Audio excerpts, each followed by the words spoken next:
السلام عليكم ورحمة الله وبركاته.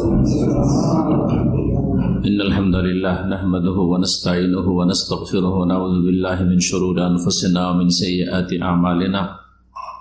من يهده الله فلا مضل له ومن يضلل فلا هادي له، وأشهد أن لا إله إلا الله وحده لا شريك له، وأشهد أن محمدا عبده ورسوله صلى الله تعالى عليه وعلى آله وصحبه وسلم تسليما كثيرا. أما بعد, আল্লাহ রাব্বুল আলামিনের যাবতীয় প্রশংসা যে মহান আল্লাহ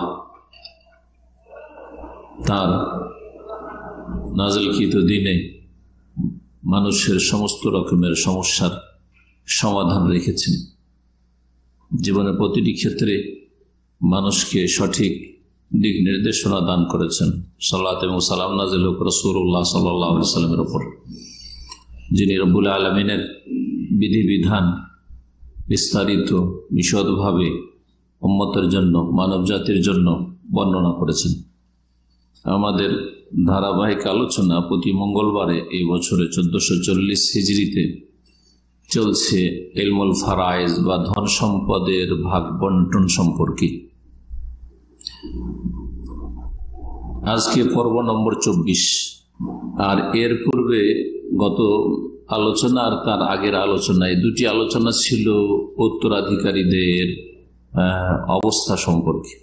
আহওয়ালুল ওয়ারাসা, ওয়ারেসিন যারা উত্তরাধিকারী মৃতের, তাদের বিভিন্ন অবস্থা সম্পর্কে, কোন অবস্থায় কি পাবে, কতটা পাবে আর কোন অবস্থায় পাবে না, এগুলিকে অবস্থা বলা হয়।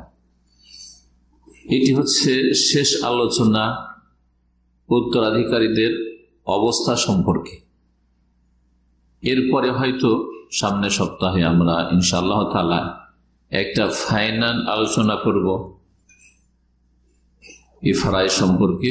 আর তারপরে আমাদের এক্সারসাইজ, তামরিন, অনুশীলনী হবে। নিজের নিজের ধন সম্পদ অথবা নিজের পরিবারের ধন সম্পদ ভাগ বন্টন কেমন হবে, আপনারা আপন ধন সম্পদ সম্পর্কে কমপক্ষে একটা নিজে বানাবার চেষ্টা করবেন ফারায়েজ, যাতে বোঝা যায় যে আপনারা কিছু লাভবান হয়েছেন বা কিছু শিখেছেন। এই জন্য এই অবস্থাগুলি একটু ভালোভাবে খেয়াল রাখতে হবে। আর এর আগে যতগুলি আলোচনা হয়েছে প্রত্যেকটারই অবশ্যই প্রয়োজন রয়েছে। তো আজকে শেষ আলোচনা হচ্ছে কয়েকটি অবস্থা সম্পর্কে বা কয়েকজন মানুষের অবস্থা সম্পর্কে। প্রথম অবস্থা আজকের আলোচনায় হচ্ছে, এর আগে অলরেডি 8 জনের অবস্থা বর্ণনা করা হয়েছে। 9 নম্বর অবস্থা হচ্ছে আল ইখওয়া লে বৈপিত্রীয় ভাই বোনেরা। বৈপিত্রীয় ভাই বোন, আরবিতে বলা হয় ইখওয়াল মায়ের শরিক ভাই বোনেরা। মায়ে যারা শরিক রয়েছে, মানে মা এক, বাপে ভিন্নতা রয়েছে, এদেরকে কি বলা হয়? বৈপিত্রীয়, মানে পিতা আলাদা আলাদা, না এক না। সতে হচ্ছে সৎ ভাই, হ্যাঁ। বৈমাত্রীয়, মা আলাদা, সৎ ভাই কাকে বলে? বাপ এক, মা ভিন্ন ভিন্ন। আর এর বিপরীতটা হচ্ছে মা এক কিন্তু বাপ হচ্ছে ভিন্ন ভিন্ন। মা যেহেতু এক, এই জন্য আরবিতে এর পরিভাষা হচ্ছে ইখওয়ালে মায়ের দিক থেকে ভাই বোন বা মা শরিক ভাই বোন, উর্দুতে এভাবে অনুবাদ করা হয়। এখানে ভাইয়ের এবং বোনের একই রকমের বিধান। সৎ ভাই বোনদের ক্ষেত্রে আপন ভাই বোনদের মতো বিধিবিধান রয়েছে। ভাই আমাদের কাছে তাহলে 3 রকমের এখানে। এক হচ্ছে সহোদর আপন ভাই বোন, আর এক হচ্ছে সৎ ভাই বোন, হ্যাঁ, বৈমাত্রীয় ভাই বোন। এই দুটোর বিধিবিধান একই রকমের। যেমন আপন ভাই বোনদের বিধান, তেমনি আপন ভাই না থাকলে সৎ ভাই বোনদের বিধিবিধান। কিন্তু বৈপিত্রীয় মাশরিক ভাই বোনদের বিধিবিধান হচ্ছে একেবারে ভিন্ন, আগের গুলির মতো না। এতে বৈপিত্রীয় মানে মাসরিক ভাই বোনরা সমান সমান ভাগ পাবে। ভাই যেমন পাবে, যতটা পাবে ততটা বোন পাবে। এই একটা পয়েন্ট মনে রাখবেন। পক্ষান্তরে সৎ ভাই বোনদের ক্ষেত্রে বা আপন ভাই বোনদের ক্ষেত্রে শরীয়তের বিধান কি? যদি কিছু ভাই থাকে, কিছু বোন থাকে, এক ভাই আছে আর এক বোন আছে, তাহলে কি সিস্টেম? হ্যাঁ, জি হ্যাঁ, বোনের তুলনায় দ্বিগুণ পাবে, 2 ভাগ পাবে ছেলে সন্তান, আর 1 ভাগ পাবে কে? এইরকমই ভাইয়ের ক্ষেত্রে ভাই বোনেরা আছে, তাহলে পুরুষ পাবে, মানে ভাই পাবে দ্বিগুণ 2 ভাগ, আর 1 ভাগ পাবে বোন। আপন বোন সৎ বোনের ক্ষেত্রে এইটা, আপন ভাই সৎ ভাইয়ের ক্ষেত্রে। কিন্তু বৈপিত্রীয় ভাই বোনদের ক্ষেত্রে একেবারে ভিন্ন হুকুম। সেটা হচ্ছে সমান সমান। যেমন বৈপিত্রীয় ভাই যতটা পাবে ততটাই পাবে বৈপিত্রীয় বোন, পার্থক্য নেই পরিমাণে, দ্বিগুণের প্রশ্নে ওঠে না, এখানে সমান সমান। আল্লাহ রাব্বুল আলামিনের বিধান হচ্ছে যা কোরআনে কারীমে সংক্ষেপে বর্ণনা করা হয়েছে, যার বর্ণনা রাসূলুল্লাহ সাল্লাল্লাহু আলাইহি ওয়াসাল্লামের হাদিসে এবং সাহাবায়ে কেরামদের এবং খোলাফায়ে রাশিদিনদের যে সব বিচার ফয়সালা রয়েছে সেগুলিতে রয়েছে, ফুকাহা কেরামদের উক্তিতে রয়েছে। এই অবস্থাটি হচ্ছে 30 নম্বর অবস্থা। আগে তাহলে 29টি অবস্থা আমরা বর্ণনা করেছি, যেটা দিয়ে শুরু করব। মাসরিক ভাই বোন যারা, অর্থাৎ বৈপিত্রীয় ভাই বোন যারা, তাদের 3টি অবস্থা রয়েছে। প্রথম আমরা জানবো যে যারা বৈপিত্রীয় ভাই বোন বা মাসরিক ভাই বোন, তাদের অবস্থা হচ্ছে 3 অবস্থা। আল হালাতুল উলা, প্রথম অবস্থা হচ্ছে আসসুলুস, মূলধন সম্পদের 1/3 অংশ পাবে, 3 ভাগের 1 ভাগ পাবে। কারা ওরা? হ্যাঁ, বৈপিত্রীয় ভাই অথবা বোন যারাই আছে, ভাই বোনেরা 1/3 অংশ পাবে। কখন? এটা বলছেন ওয়াযালিকা ইযা তাআদ্দাদু, যখন তাদের সংখ্যা একাধিক হবে। একাধিক বলতে কি বোঝায়? একের অধিক। সে 2 হইতে পারে, 3 হইতে পারে, 10-20 ভাই হইতে পারে, ঠিক আছে, কিন্তু 1 হলে চলবে না। 1-এর বেশি যখন হবে মাসরিক ভাই বোনদের সংখ্যা, তখন তাদের পরিমাণটা কত? এরা আসহাবুল ফুরুজ, মানে এদের জন্য পরিমাণ আল্লাহ নির্ধারিত করেছেন, সেটা হচ্ছে আসসুলুস, 1/3 অংশ। যখন এদের সংখ্যা একাধিক হবে, 1 ওয়ালাম ইউহজাবু, এবং এদেরকে আর সৃষ্টি করনেওয়ালা কেউ থাকবে না, এদের সামনে কি অন্তরায় হবে এরকম কেউ নেই। আর এদের আরেকটি বিধান যেটা বললাম, ইয়াশতারিকুনা ফিহি বিসাওয়িয়াতি যাকারুহুম ওয়া ইনাসিহিম, এরা সমান সমান ভাগে শরীক হবে, এদের পুরুষরা আর নারীরা। অর্থাৎ বৈপিত্রীয় ভাই যতটা পাবে, বৈপিত্র বোনও ততটা পাবে। এই দ্বিগুণের বিষয়টা এখানে প্রযোজ্য নাই। হ্যাঁ, অথচ নর এবং নারী, তাই না, ভাই আর বোন। তারপরে দ্বিতীয় অবস্থা, বৈপিত্রীয় ভাই বোনদের দ্বিতীয় অবস্থা, সেটা হচ্ছে আসসুদুস, আল হালাতুস সানিয়া। দ্বিতীয় অবস্থা হচ্ছে ষষ্ঠাংশ পাবে। 1 নম্বরটা কি বললাম? 1/3 অংশ, তার একাধিক যখন হবে।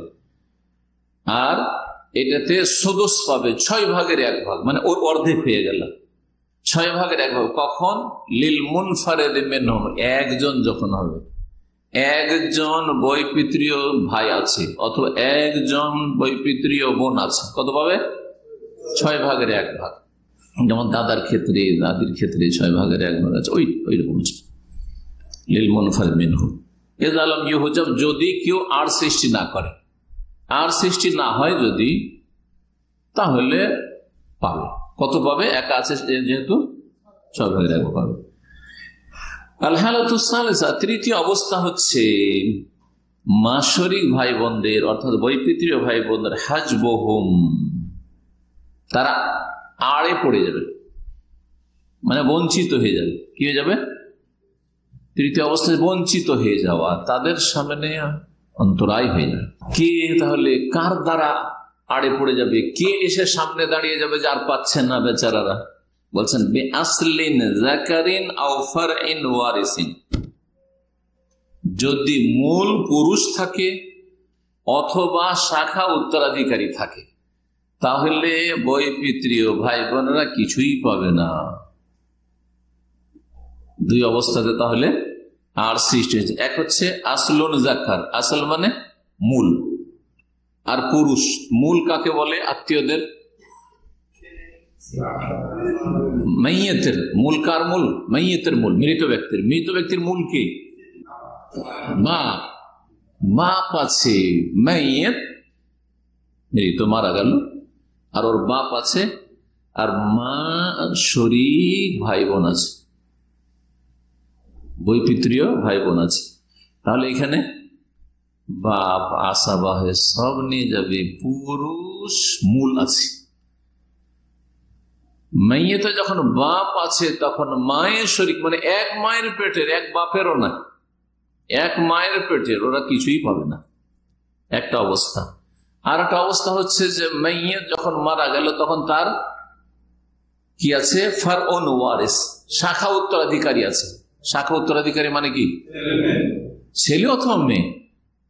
ছেলেও শাখা আর মেয়েও শাখা। ছেলে অথবা মেয়ে যখন আছে মাইয়েতের, আর তার সাথে সাথে মা শরীক ভাই বোন একজন আছে বা একাধিক আছে,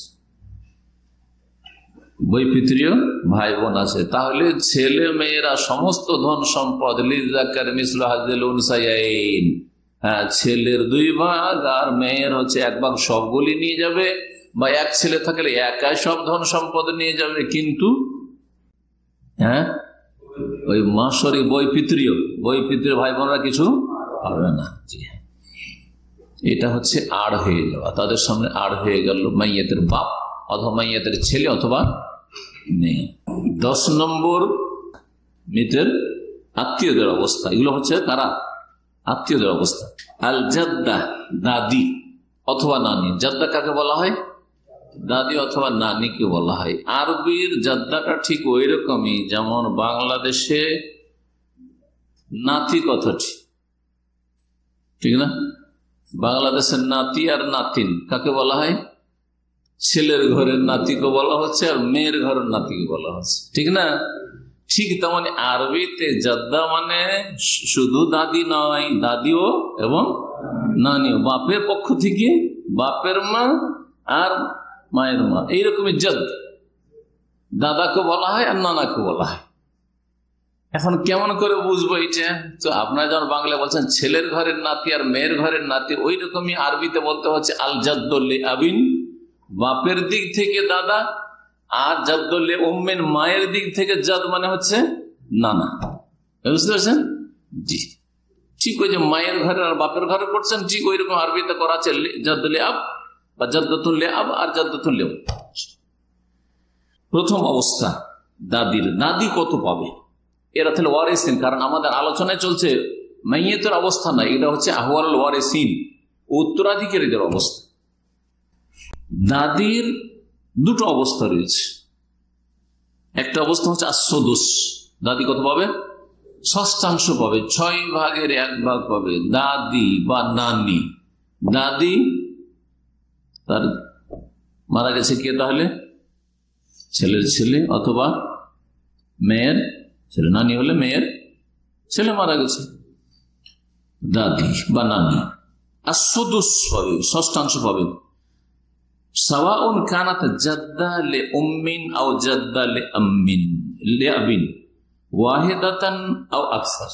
বলছেন যে সেই জাদ্দা মানে দাদি বা নানি, সেটা লি উম্মিন মায়ের পক্ষ থেকে জাদ্দা হোক মানে নানি হোক, মায়ের দিক থেকে জাদ্দা মানে সে নানি হোক, আও জাদ্দা লি আবিন বাপের দিক থেকে জাদ্দা হোক মানে দাদি হোক। তাহলে বোঝা গেল যে নাতির ধন সম্পদে বা নাতিনের ধন সম্পদে দাদি যেমন পাবে তেমনি নানিও পাবে। ওয়াহেদা আও আকসার, একজন দাদি নানি হোক অথবা আও আকসার একাধিক হোক। একাধিক কেমন করে হয়? একাধিক দাদি আবার হয় কেমন করে? নানা বিয়ে করলো তো ওটা তো আমার দাদি না, ওটা নানার স্ত্রী। দেখেন ফেল করে আমি এইটা পরীক্ষা করছি। আমার নানা বিয়ে করলো কিন্তু আমার মায়ের মা সে নয়, সৎ মা, তো সেটা তো আমার নানি না। যেমন আমার মায়ের মা নয় তখন আমার নানি না, সেটা আমার নানার স্ত্রী, সেটা শরীয়তের ভাষা। এটা দেশি কথা। মা বিয়ে করলে সবগুলি মা, যে পেটে রেখেছে সেও মা, যে পেটে রাখেনি হিংসা করছে দুশ্মনী করছে সেও মা, খেতে দিচ্ছে তাও ভালো সৎমা হইল মা, আর খারাপ সৎমা মারধরকে অনেক ছেলে মেয়েকে মেরেই ফেলে দিচ্ছে তাও মা। এটা ইসলাম বলে না। জি হ্যাঁ, এই জন্য আল্লাহ বলেছেন ওয়ালা তানকিহু মা নাকাহা আবাউকুম মিনান নিসা, যেই নারীদেরকে তোমার বাবারা বিয়ে করেছে, বলেনি যে তোমার মা, ওগুলো মা বলেনি আল্লাহ, তোমার বাবা বা দাদা বা নানা যেই নারীগুলোকে বিয়ে করেছে তাদেরকে তোমরা বিয়ে করতে পারবে না, মাহারাম হয়ে গেলে তুমি। কিন্তু এই কথা বলেনি যদি নিজের মা হইতো, তাও যেমন হুরমাত আলাইকুম উম্মাহাতুকুম, তোমাদের মায়েদেরকে হারাম করা আছে, ওখানে তো হয়ে যেত। এটা আলাদা করে বলার দরকারটা কি ছিল? যে সব নারীদেরকে তোমাদের পিতারা বিয়ে করেছে তাদেরকে বিয়ে করতে পারবে না, বুঝতে পারছেন না? এটা আমাদের দেশের অধিক আদব, যে বাপের স্ত্রীকে মা বলা, দাদার স্ত্রীকে দাদি, অথচ সৎ দাদি। হ্যাঁ, নানার স্ত্রীকে নানি, কিন্তু শরীয়তে এগুলো নানিও না, দাদিও না, মাও না। আসলে আরবরা কেউ মা বলে না, জেনে রাখেন। দীর্ঘদিন আরব দেশে থাকছে, সৎ মাকে বা সৎ দাদিকে মা বলে না। বিশেষ করে মা শাশুড়িকে মা বলে না। আমাদের লোকেরা মায়ের অভাব আছে, যেন পীরের অভাব নেই, মায়ের অভাব নেই। কথা বোঝা গেছে? না না না না, আরবরা শাশুড়িকে আম্মাতি বলে। কারণ আমার ক্লোজ ফ্রেন্ড ছিল অনেকে, একই রুমে থেকেছি কয়েক বছর সৌদি, আর একজন সৌদি ছিল খুবই ব্রেনি বেদুইন, কিন্তু মাশাআল্লাহ বেদুইনদের ব্রেন শহরের বাসিন্দার চেয়ে অনেক তীক্ষ্ণ। যারা বেদুইন বকরি ছাগল চড়াইতো, যাদের বাপ দাদারা, তাদের ছেলেরা বেশি ব্রেনি, কারণ ওরা হই হুল্লোড়ের মধ্যে থাকেনি। আর যত হই হুল্লোড়ে থাকে সন্তানরা, ছেলে মেয়েরা, প্রজন্ম, তত তাদের স্মৃতিশক্তি কমে যায়।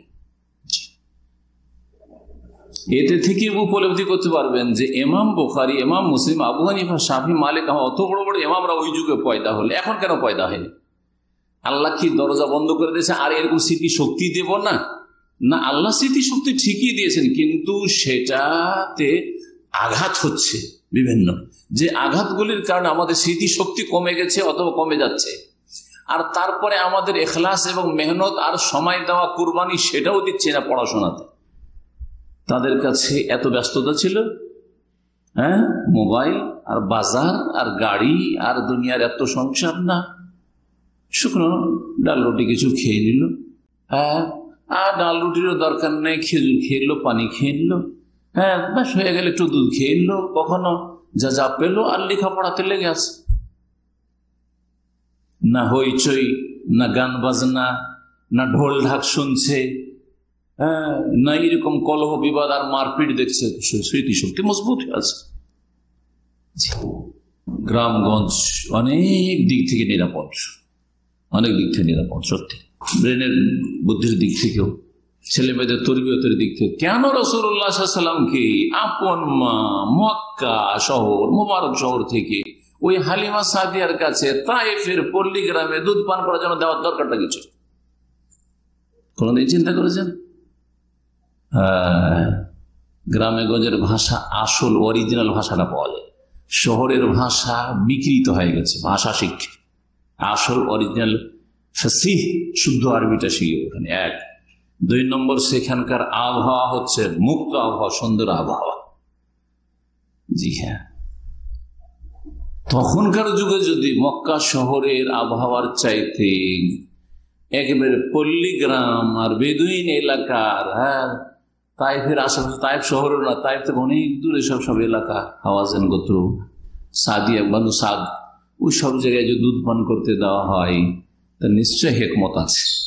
ঠিক, আরবরা সৎমাকে খালা বলে, আর শাশুড়িকে আম্মাতি, আম্মাতুন মানে আন্টি, ফুফু, আর খালাতুন মানে আন্টি, আর ইংরেজিতে আর খালাতুন খালা। হ্যাঁ, তো সৎমাকে কি বলে না? খালা বলে। আরবদেরকে জিজ্ঞেস করে দিয়েছি, বন্ধু বান্ধবকে, যে সৎমাকে আমরা তো এই বলি, মা বলি, বা শাশুড়িকে তো মা বলি, আমরা যদি মা বলি তো মা সারা জীবনের জন্য অসন্তুষ্ট হয়ে যাবে। আমি পেটে রাখলাম, আমি তোকে স্তন্যদান করলাম, আর তোর মা আর কেউ হইল তা আমার সাথেও শরিক আছে। হ্যাঁ, তোর শাশুড়ি শরিক হয়ে গেল, আমার মা হয়ে গেল, তোর আমার সতীনটা শরিক হয়ে গেল, সেও মা হয়ে গেল। কেমন কথা? এগুলো শরীয়তি বিষয় নয়।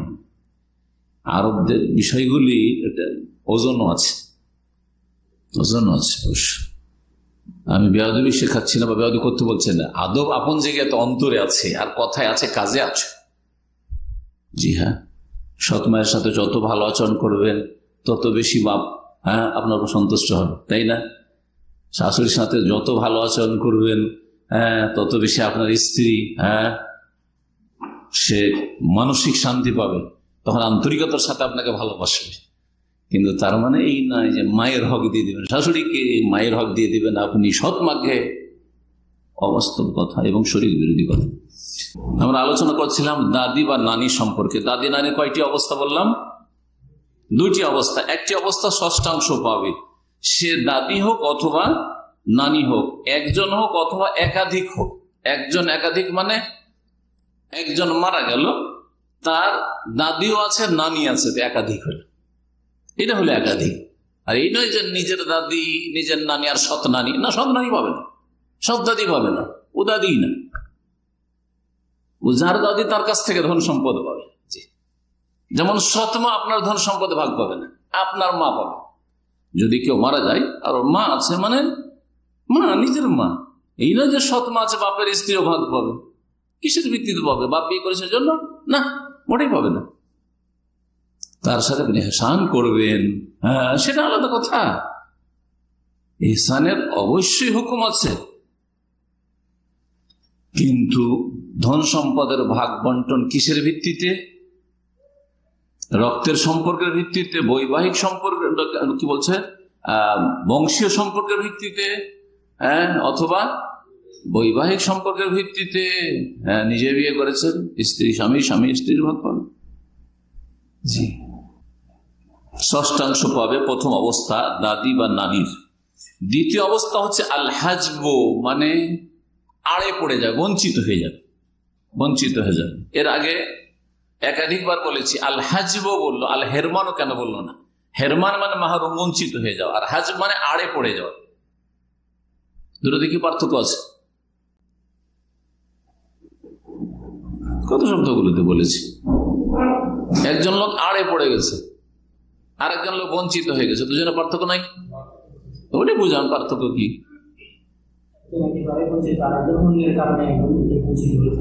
একজন স্থায়ী ভাবে বঞ্চিত, সে হলো বঞ্চিত, আর একজন অস্থায়ী কোন কারণবশত বঞ্চিত হচ্ছে, সে আড়ে আছে। যেমন একজন লোক এখানে ইসলাম সেন্টার আছে, কিন্তু এখানে জায়গা নেই হলে, সেজন্য পাশের হলে বসে আছে, ওখানে আবার সাউন্ড পৌঁছেছে। অথবা এখানে আছে কিন্তু আমাকে দেখতে পাচ্ছে না, একটা পিলারের আড়ে ওর সিট পড়েছে, দেখতে পাচ্ছে না। সে হোজেবা বে আমুদ, একটা পিলার পড়েছে, পিলারের আড়ে পড়ে গেছে, কিন্তু সে বঞ্চিত না মজলিস থেকে, মজলিসে আছে, কিন্তু যে এখানে নেই সে হচ্ছে বঞ্চিত, মাহরুম। মাহরুম আর মাহজুবে পার্থক্য রয়েছে। তো এখানে যেহেতু এক অবস্থাতে ষষ্ঠাংশ পাচ্ছে দাদি নানি, আর এক অবস্থায় পাচ্ছে না, তাহলে সে মাহরুম না, বলবো না মাহরুম, বলবো না, কি বলবো? মাহজুব। বলছেন ওয়াহজুবুল জাদ্দা লিআবিন আরবাতুন, বলছেন বাপের দিক থেকে যে জাদ্দা, বাপের দিক থেকে জাদ্দা মানে দাদি, যে দাদিকে চারজন আর সৃষ্টি করবে, মানে ভাগ বেঁধে দেবে না দাদি, ও তার আগে বাকি থেকে গেছে। আল হাজবটাই তো শেষ হয়নি। দ্বিতীয় অবস্থা কি বলছিলাম, যে আড়ে পড়ে যাবে, দাদি হোক অথবা নানি, কিসে পড়ে যাবে, আড়ে পড়ে যাবে, বঞ্চিত হবে। কখন বঞ্চিত হবে বলছেন, ওয়ায়াহজুবুল জাদ্দাতা লিল উম্মি আল উম্মু আও জাদ্দাতুন আকরাবা মিনহা মিন জিহাতিহা। বলছেন যে মায়ের দিক থেকে যে জাদ্দা মানে নানি, নানিকে আর সৃষ্টি করবে মায়ে। মৃত ব্যক্তি ধন সম্পদ ছেড়ে গেল, আর তার মা আছে আর নানি আছে, তাই এখানে মা আর সৃষ্টি করে দিবে, নানি পাবেই না। মা নেই তখন নানি পাবে, ফাঁকা ফাঁকা পেয়েছে তখন, এখন দেখতে পাচ্ছে জমি জায়গার ধন সম্পদের ভাগ। মা আর সৃষ্টি করবে এক, আও জাদ্দাতুন আকরাব মিনহা, অথবা এমন নানি যে তার চাইতে নিকটবর্তী, সে আর সৃষ্টি করবে, মিন জিহাতিহা, তার পক্ষ থেকে, অন্য দিক থেকে নাই, বাপের দিক থেকে নাই, তার দিক থেকে তার কাছের নানি যেহেতু মওজুদ, সেই জন্য দূরের নানি পাবে না। যেমন মৃত মাইয়ের ধন সম্পদ ছেড়ে গেল, তার নানি আছে, তার মায়ের মা এক তো আর সৃষ্টি করলো, মা নাই, নানি আছে, মায়ের মা আছে, আর মায়ের মায়ের মাও আছে। আরবিতে যত ওপরে এই সিলসিলা পরম্পরা যাবে সবগুলিকে জাদ্দা নানি বলা হয়। অর্থাৎ আপনার নানি, সেটা নানি কি না, আপনার নানির মা কে, আরবিতে সেও নানি। আপনার নানির দাদি যেটা, হ্যাঁ, শুধু মায়ের সিলসিলা দিয়ে, নানির মায়ের মা, এইটা হইতে হবে। এর আগে যেহেতু পড়েছি নারী সিলসিলা দিয়ে যেতে হবে, তাহলে পাবে। আপনার মায়ের মায়ের মা বা আপনার নানির মায়ের মা, ওপরে আছে কেউ, সবগুলি হচ্ছে আরবিতে জাদ্দা লিল মায়ের দিক থেকে এরা হচ্ছে জাদ্দার পরম্পরায়, সিলসিলাই, জাদ্দার সিলসিলায় পড়ছে। আমাদের দেশের ভাষায় কি বলে, প্রত্যেক অঞ্চলের ভাষা আলাদা আলাদা থাকতে পারে, জানি না আপনাদের ভাষা কি আসে। আমাদের উত্তরবঙ্গ, মালদহ, রাজশাহী, এইসব এলাকা, দিনাজপুর, এইসব এলাকার ভাষা জানি, মুর্শিদাবাদ, এইসব এলাকার ভাষা জানি, নওগাঁ, তারা বলে বুড়া খালা। নানির মাকে কি বলে, বুড়া খালা, বড় মা, ছোট বড় মা, ওই তো বুড়া খালা, বড় মা, জি হ্যাঁ, বড় মাও কেউ বলে, আঞ্চলিক ভাষা। কিন্তু আসলে এরা সব হচ্ছে কি, জাদ্দার মধ্যে, জাদ্দা। দাদির, হ্যাঁ দাদার, হ্যাঁ দাদার মা বেঁচে আছে, দাদার মা বেঁচে আছে, বাপের বাপের বাপের মা বেঁচে আছে। পুরুষ পরম্পরা দিয়ে যেতে হবে, এদিকে আবার পুরুষ পরম্পরা দিয়ে লাস্টে গিয়ে এক বুড়ি মহিলা বেঁচে আছে আপনার ওপরে, ও আপনার কে, আরবিতে সে জাদ্দা। বাপের পক্ষ হইল জাদ্দা, মানে বাপের পক্ষ থেকে জাদ্দা, আর মায়ের পক্ষ থেকে হইল জাদ্দা, জাদ্দা কথা। তো এখানে আর সৃষ্টি করবে মা এক, নানিকে পেতে দেবে না, মা নেই, কিন্তু আর একজন আর সৃষ্টি করতে পারবে নানিকে। যদি কাছের নানি থাকে তাহলে দূরের নানি পাবে না। অর্থাৎ নানিও বেঁচে আছে আপনার, মানে মৃত ব্যক্তির নানিও বেঁচে আছে, আর নানির মাও আছে, তখন কে পাবে, নিজের নানি পাবে, তার উপরেটা পাবে না। হ্যাঁ, তাহলে এই যে কাছের নানি কি করলো, এখন হাজব আর সৃষ্টি করলো কার জন্য, ওপরের নানির জন্য, ওর মায়ের জন্য। ওর মাকে আর পেতে দেওয়া হবে, আমি কাছের আছি, তুমি কেন পাবে। এটা হলো নানির ক্ষেত্রে, মানে জাদ্দালে ও মায়ের দিক থেকে যে জাদ্দা, ওই ক্ষেত্রে কি আর সৃষ্টি করবে এটা। বাপের দিক থেকে যে জাদ্দা, অর্থাৎ বাপের মা, দাদি, দাদি অথবা দাদার মা, দাদার দাদি, হ্যাঁ, এসবগুলি যে আছে, এসব ক্ষেত্রে কয়জন আর সৃষ্টি করবে বলছেন, 4 জন আর সৃষ্টি করে দেবে এখানে। তাহলে আগেরটাতে নানির ক্ষেত্রে 2 জন আর সৃষ্টি করে পেলাম, কিন্তু এখানে বলছে যে ওয়াহজুবুল জাদ্দা লিআবিন আরবাতুন, বাপের দিক থেকে যে দাদি, সেই দাদিকে ধন সম্পদে ভাগ পেতে নাতির বা পোতার, পতিনের মানে নির্দিষ্ট ভাষায় আমি বলছি, যাতে কারণ নাতি বললে তখন দুই দিকে চলে যায়। এখানে ভাগ পেতে 4 জন কি করবে? আর সৃষ্টি করবে।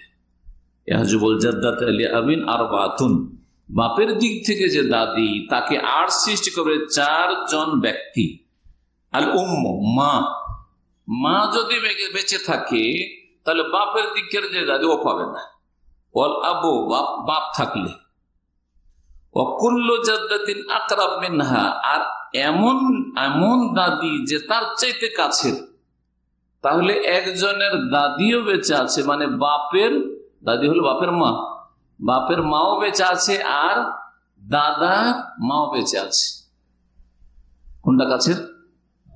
বাপের মা কাছের। তাহলে বাপের মা পাবে। এই বাপের মা আর সৃষ্টি কার জন্য? হ্যাঁ, দাদার মায়ের জন্য। দাদার মার পাবে না। জি, সওয়ান কানাত মিন জিহাতিল আবি আম মিন জিহাতিল উম্মি, সে এই যে জাদ্দা দাদি হোক অথবা নানি হোক, বলছে যে যে কাছের আছে সে দূরেরটার জন্য আর সৃষ্টি করবে। এই কাছের যিনি আর সৃষ্টিকারী দাদি, তিনি বাপের দিক থেকে হোক মানে দাদি হোক, আমিন জিহাতিল মায়ের দিক থেকে হোক মানে নানি হোক অথবা নানির মা। বুঝতে পেরেছেন? আর সৃষ্টি করে দেবে। এক কথায় আর সৃষ্টি করার ক্ষেত্রে, দাদিকে আর সৃষ্টি করার ক্ষেত্রে 4 জন আর সৃষ্টি করবে। মা থাকলে পাবে না, বাপ থাকলে পাবে না, আর কাছের দাদি থাকলে পাবে না। কাছের দাদি অথবা নানি থাকলে পাবে না। কাছের দাদি নানি উদাহরণ দিই, একটা বাপের দিক থেকে, একটা মায়ের দিক থেকে, তাহলে বেশি বুঝে আসবে। বাপের দিক থেকে যেমন একটু আগে বললাম, সেটা কি? যে বাপের মা আছে, এটা আপনার মাইয়াতের কি হইল? মাইয়াতের বাপের মা দাদি। আর মাইয়াতের দাদার মা আছে, ওটাও তো শরীয়তে জাদ্দা। তাহলে এই কাছেরটা আর সৃষ্টি করার জন্য, দূরেরটার জন্য। মায়ের দিক থেকে, মায়ের দিক থেকে আছে, হ্যাঁ, মায়ের মা আছে, মায়ের মা আছে, এটা হচ্ছে কাছের মায়ের মা জাদ্দা। আর এইদিকে আর একজন আছে দাদার মা আছে, বা বাপের কি আছে? দাদি আছে, বাপের দাদি আছে, বাপের দাদি। আর এটা মায়ের মা। মায়ের মা কাছের না বাপের দাদি কাছের? হ্যাঁ, মায়ের মা। তাহলে মায়ের মা কি করবে? ওই পক্ষে যে দাদি পড়ছে ওকে কি করে দিবে? আর সৃষ্টি করে দিবে, পেতে দিবে না। ও নিজের 1/6 নিয়ে নেবে, দূরের টাকা পেতে দিবে। ওইটাই কথা বলছেন মিন জিহাতিল আবি আম মিন জিহাতিল উম, সেটা বাপের দিক থেকে আর সৃষ্টিকারী দাদি হোক অথবা মায়ের দিক থেকে নানি হোক। 4 নম্বরে আরেকজন আর সৃষ্টি করবে কুল্লু জাদ্দিন আদলাত বিহি, যেই দাদার মাধ্যমে সে মাইয়াতের নিকটবর্তী হয়েছে বা মাইয়াতের সাথে সম্পর্কিত হয়েছে, সেই দাদা যদি বেঁচে থাকে তাহলে তার ওপরেটা পাবে না। জি হ্যাঁ, উদাহরণ দেন একটা। দাদার মা, দাদার মা। এইখানে দাদার মাটা এই মৃতের সাথে সম্পর্কিত হয়েছে কার মাধ্যমে? এই যে দাদা যাকে বলছে এর মাধ্যমে, তাই না? সুতরাং দাদা যদি বেঁচে থাকে আর ওর মাও আছে, তাহলে দাদা কি করবে? ওর জন্য আর সৃষ্টি করবে। কারণ এখানে যে ওর সাথে সম্পর্কটা কার মাধ্যমে? এই দাদার মাধ্যমে। অকুল্লু জাদ্দিন আদলাত বিহি। শেষ অবস্থা সেটা হচ্ছে দাদার অবস্থা। এতক্ষণ দাদি নানির অবস্থা পড়লাম, তার আগে মা শরিক ভাই বোন মানে বৈপিত্রীয় ভাই বোনদের অবস্থা পড়লাম। 3 আর 2 5টি, আর এতে রয়েছে 4টি অবস্থা। দাদার 4 অবস্থা। দাদার কয় অবস্থা? কার দাদা? মাইয়াতের দাদা। মাইয়াতের দাদা শুধু দাদা না, নানাও? হ্যাঁ, দাদার অবস্থা। আল জাদ্দু লাহু আরবাউ হালাত, দাদার অবস্থা হচ্ছে 4টি। আল হালাতুল উলা, প্রথম অবস্থা হচ্ছে সুদুস, ষষ্ঠাংশ, 6/1। এটা কি বলছেন? ফারদান। আপনাদের জানা আছে যে যারা ধন সম্পদে ভাগ পায় তার 2 ভাগে বিভক্ত। সাহেবে ফরদ মানে কিছু কিছু আত্মীয় আছে যাদের জন্য আল্লাহ পরিমাণ নির্ধারণ করেছেন, এটাকে ফরজ বলা হয়। আর কিছু আছে যাদের জন্য পরিমাণ নির্ধারণ নেই, যা বাঁচবে তারা পাবে, তাদেরকে আসাবা বলা হয়। আর এটা এই সিস্টেমটাকে বা এইভাবে যে ভাগটা পেলে এটাকে তাসিব বলা হয়। তো এখানে দাদা হচ্ছে সাহেবে ফরজ, ফরজান আল্লাহ তার জন্য ফরজ করেছেন, মানে সুপরিমিত করেছেন ষষ্ঠাংশ। কখন 6/1 পাবে নাতির ধন সম্পদে দাদা? বলছেন মাল ফারইল ওয়ারিসি যাকার, যখন পুরুষ শাখা আত্মীয় থাকবে, পুরুষ শাখা উত্তরাধিকারী থাকবে, আত্মীয় বলবো না, উত্তরাধিকারী, পুরুষ শাখা উত্তরাধিকারী। তো শাখা উত্তরাধিকারী কাকে বলা হয়? ছেলে মেয়ে। আর যখন জাকার পুরুষ করে দেবো তখন শুধু ছেলে হয়ে গেল। তাহলে দাদা কখন 6/1 পাবে? যখন মাইয়াতের কি আছে? শাখা পুরুষ উত্তরাধিকারী, অর্থাৎ ছেলে আছে। ছেলে সন্তান যদি থাকে তাহলে দাদা কত পাবে? 6/1। ব্যাস, অতটাই। দাদাকে ষষ্ঠাংশ দিয়ে বিদায়, আর কিছুই পাবে না, এতটাই। দ্বিতীয় অবস্থা হচ্ছে আল্লাহানি আসদুস মা তাসিব, ষষ্ঠাংশ পাবে, আবার আসাবা হইতে পারবে। 6/1 নিয়ে নিল, তারপরে একটু তাকিয়ে আছে, সুযোগ নিয়ে আছে, বাঁচলে পাবো, বাঁচলে পাবো, অন্যদেরকে ভাগ দিয়ে যা বাঁচবে তা পেয়ে যাবে। এটা হচ্ছে ফার্জ প্লাস তাসিব, আসাবা হয়, আসাবা হইল আর সাহেবে ফরজও হইল। বলছেন ষষ্ঠাংশ পাবে মা তাসিব, আসাবা হওয়ার সাথে সাথে। কখন?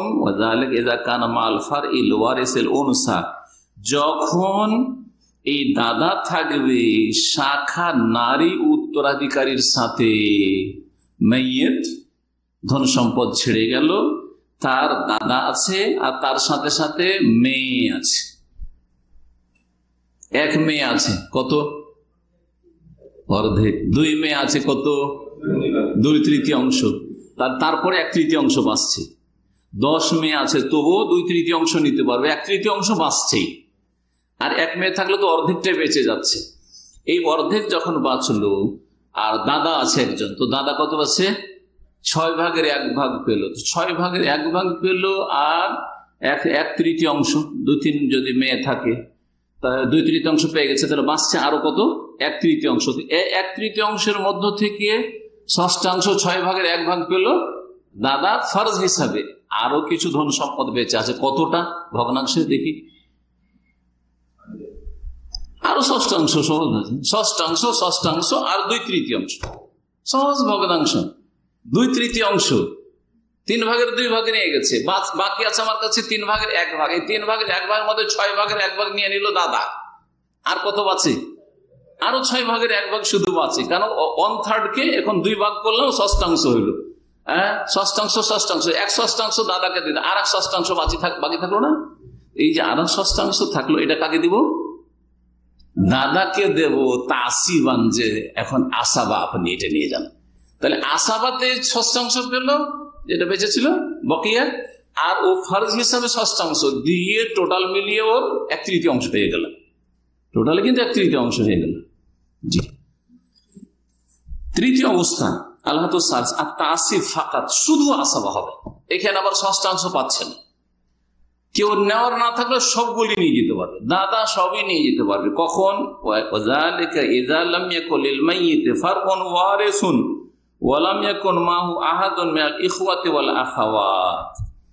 কখন এটা পাবে? যখন মাইয়েতের কোন শাখা উত্তরাধিকারী নেই, ছেলেও নেই, মেয়েও নেই। মাইয়েত ধন সম্পদ ছেড়ে গেল আর তার ছেলে মেয়ে কেউ নেই, আছে কে? শুধু দাদা আছে, আর তার সাথে সাথে ছেলে মেয়েও নেই, আর কোন ভাই বোনও নেই, ভাই বোনও নেই যে তাদেরকে দেওয়া হবে। বিষয়টিতে ইখতিলাফ আছে ফুকাহায়ে কেরামদের, কিন্তু দেওয়া হবে হানাবেলাদের কাছে, সেজন্য তাদের কথা উল্লেখ করা হয়েছে। তো ভাই বোনও নেই, আর কে নেই? ছেলে মেয়েও নেই, শাখা উত্তরাধিকারী নেই, শুধু দাদা আছে। তাহলে কি হবে? আসাবা হয়ে পুরো ধন সম্পদ নিতে পারবে, পুরো ধন সম্পদ নিতে পারবে। বাপও নেই কিন্তু, হ্যাঁ, বাপও নেই। আর তাসিব পুরো আসাবা হয়ে, বাপ থাকলে তাহলে বঞ্চিত হয়ে যেত।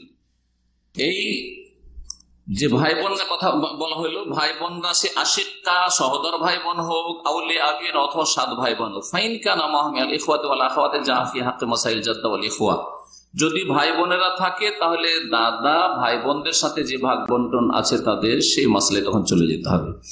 শেষ অবস্থা, চতুর্থ অবস্থা দাদা। চতুর্থ অবস্থা দাদা, সেটা হচ্ছে হাজবহু বিল আবি আও জাদ্দিন আকরাবা মিনহু। দাদা আড়ে পড়ে যাবে, দাদা কি হয়ে যাবে? বঞ্চিত হয়ে যাবে। কখন? বাপ থাকলে, আও জাদ্দিন অথবা এমন দাদা থাকলে যিনি আকরাবে তার চাইতে কাছের, কাছের দাদা। কাছের দাদা থাকলে দূরের দাদা পাবে না। প্রথম কথা, মাইয়াত মারা গেল আর ওর বাপ আছে আর দাদাও আছে, কি করবেন তাহলে? বাপ এখানে আর সৃষ্টি করে দেবে দাদার জন্য, দাদা আর কিছু পাবে না। তাহলে বাপ আর সৃষ্টি করলো, কাছের দাদা দূরের দাদার জন্য আর সৃষ্টি করবে। মাইয়াত মারা গেল, বাপ নেই, দাদা আছে, দাদার বাপ আছে, তাহলে দাদা পুরা আসাভাবে তৃতীয় অবস্থা, তখন প্রযোজ্য হবে। আর কি হয়ে যাবে? ওই যে দূরের দাদা আছে সে কি হয়ে যাবে? মাহজুব হয়ে যাবে, আড়ে পড়ে যাবে কাছের দাদা থাকার কারণে। নিজের দাদা আর দাদার বাপ, তাহলে দাদা পাবে আর দাদার বাপ বঞ্চিত হয়ে যাবে। অযদ্দিন আকরাম মিনহু। এখানেই 38টি প্রায় অবস্থা এই 3 সপ্তাহে আপনাদের সামনে 3টি পর্বে বর্ণনা করলাম। এই 24 নম্বর পর্ব, 23 নম্বর পর্ব, 22 নম্বর পর্ব। এই 3টিতে আহওয়ালুল ওয়ারাসা বা আহওয়ালুল ওয়ারিসিন, উত্তরাধিকারীদের বিস্তারিত অবস্থাগুলি বর্ণনা করলাম। এগুলি মুখস্থ রাখা অত্যন্ত জরুরি যিনি ফারাইজ করবেন। যদি এগুলি সম্পর্কে পুরোপুরি জ্ঞান না থাকে, অথবা মানে যেটাকে বলা হচ্ছে একেবারে আপনার দিমাগে হাজির থাকতে হবে, তাহলে আপনি ফারাইজ করতে গিয়ে ভুল করবেন। যেখানে বঞ্চিত হবে না হয়তো বঞ্চিত করে দেবেন, যেখানে ষষ্ঠাংশ পাবে সেখানে তৃতীয় অংশ দিয়ে দিবেন, তাই না? গোলমাল হবে না তো? কখন কি পাবে এই অবস্থাগুলি অত্যন্ত গুরুত্বপূর্ণ, যা শেষ দিকে আলোচনা করলাম। আর সামনের সপ্তাহে একটা রিভাইজমূলক আলোচনা করব এই অবস্থাগুলির ওপর, আশা করি। আর তারপর ইনশাআল্লাহ তাআলা আমরা যেমন শুরুতে বললাম যে কিছু আপনাদের প্র্যাকটিস হবে, হ্যাঁ, অনুশীলনী হবে, যেগুলিতে আপনারা নিজের আত্মীয়দের নোট করে নিয়ে আসবেন। ধরেন যার আব্বা বেঁচে আছে অথবা মারা গেছে, ধন সম্পদ ভাগ হয়নি, আমার আব্বা, আমরা এত ভাই বোন, আম্মা আছেন, জি, মৃতদের হলে বেশি ভালো, কারণ জীবিতদের যদি ভাগ বন্টন করেন তো হতে পারে যে ওর মধ্যে কি আগে মরলো কে পরে মরলো, অবস্থা পাল্টিয়ে যাবে, কিন্তু অবস্থা পাল্টিয়ে যাবে। যারা আগে চলে গেল ও তো চলেই গেল, এত পেল না, সুতরাং ওগুলো ভাগ করে তেমন লাভ নেই। কিন্তু একজন হয়তো মারা গেছেন, ধন সম্পদ ভাগ হয়নি, ভাগ করবেন হয়তো, অথবা এখন শেষ অবস্থার দিকে, তো ধন সম্পদ কিভাবে ভাগ হবে, এইভাবে নিজের আপন আত্মীয়দের ক্ষেত্রে আপনারা নিজেরা আপনাদের ফারাইজটা করার চেষ্টা করবেন। এখানে এসে তরিকাটা শিখিয়ে দেবে কেমন করে করতে হবে, ইনশাআল্লাহ তাআলা। আর এই ক্ষেত্রে হিসাব কত দিয়ে ভাগ করলে আপনি বিভাজন করে বা ভাগ করে দিতে পারবেন, ওটার জন্য তাসিলের সম্পর্কে 1-2টো দাস হয়েছিল মনে হয়, ওগুলো একটু প্রয়োজন হবে। এটা হচ্ছে হিসাবের বিষয়, যেগুলো আরো ডিপলি হিসাব পড়া যেতে পারে, কিন্তু হিসাব যারা দুনিয়ার হিসাব জানে ওদের জন্য সহজ, যারা ভগ্নাংশ জানে তাদের জন্য হিসাব পড়ার প্রয়োজন পড়ে না। আর আসল ভগ্নাংশ আমাদের পড়ানোর উদ্দেশ্য না, আসল পড়ানোর উদ্দেশ্য যে শরীয়তের ফিকহি ফারায়েজের মাসলা মাসাইলগুলি আলহামদুলিল্লাহ প্রায় আলোচনাতে চলে এসছে। আর কিছু আছে যেগুলো জটিল মাসলা মাসাইল আর খুঁটিনাটি মাসলা মাসাইল, যেগুলো আমলোকের জন্য বোধগম্য না আর সেগুলি প্রয়োজনও না, সেগুলি ভালো যখন ওই রকম পরিস্থিতি তৈরি হবে তখন সেই মাসলাগুলির সম্পর্কে তখন বা মশলাগুলিকে সামনে রেখে তখন ফারাইজ করতে হবে। যেমন আউল, রদ, মুনাসাখা, এই কয়েকটা মাবাহিস আছে বা আলোচনার বিষয়বস্তু আছে যেগুলির প্রয়োজন সাধারণ অবস্থায় তেমন নেই, আর এমনি সাধারণ লোকের জন্য ওগুলো প্রয়োজনও নেই। হাযা ওয়া সাল্লাল্লাহু আলা মুহাম্মদ ওয়া আলা আলিহি ওয়া সাহবিহি আজমাইন।